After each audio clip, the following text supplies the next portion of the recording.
Every time you send a message to ChatGPT, something strange happens. It doesn't search a database. It doesn't look anything up. Instead, it makes a bet. Then another. Then another. Thousands of tiny bets, one after the other, until your answer appears. That's not a metaphor. That's literally how it works. And once you understand it, AI will never feel like magic again. In this video, we're going to open up ChatGPT and show you exactly what's happening inside. Step by step. No jargon, no PhD required. Just a clear picture of one of the most powerful technologies ever built. Let's start with the most important concept you've probably never heard of. The token. ChatGPT doesn't read your message the way you wrote it. It breaks it apart into small pieces called tokens. A token isn't always a whole word. The word chatting might become 2 tokens, chat and ting. The word AI is 1 token. A comma is a token. Even an empty space can be a token. Think of tokens like Lego bricks. Language is the building. But ChatGPT only works with the bricks. When you type, "Why is the sky blue?" ChatGPT doesn't see a question. It sees a sequence of about 8 tokens. And here's why this matters.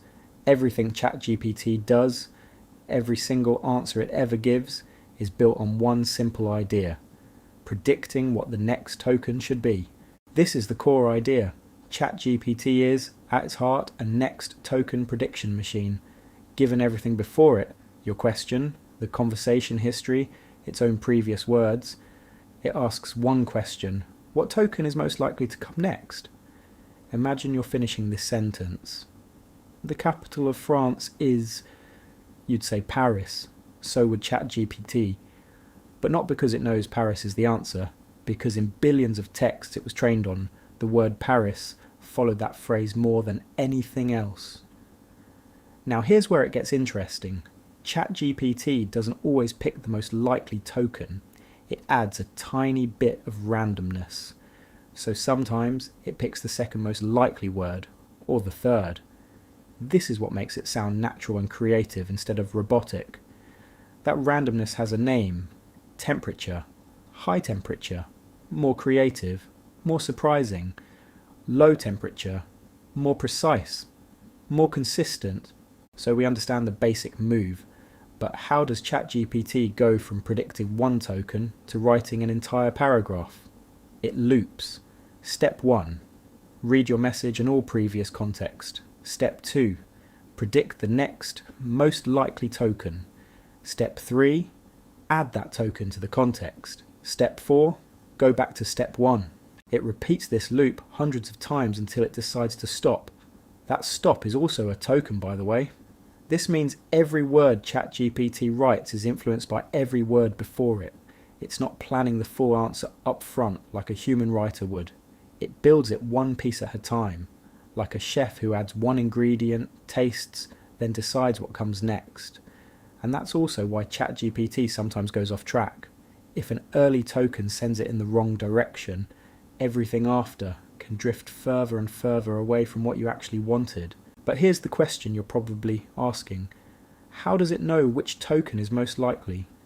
Where did all that knowledge come from? The short answer: it read the internet. During training, the model was fed an enormous amount of text. Books, websites, articles, Wikipedia, code, and much more. For each piece of text, it had to predict the next word. When it got it wrong, it adjusted. Billions of tiny adjustments over months until it got very, very good at this game. By the end of training, ChatGPT had developed something remarkable: a compressed understanding of how human language and thought works, stored inside hundreds of billions of numbers called parameters.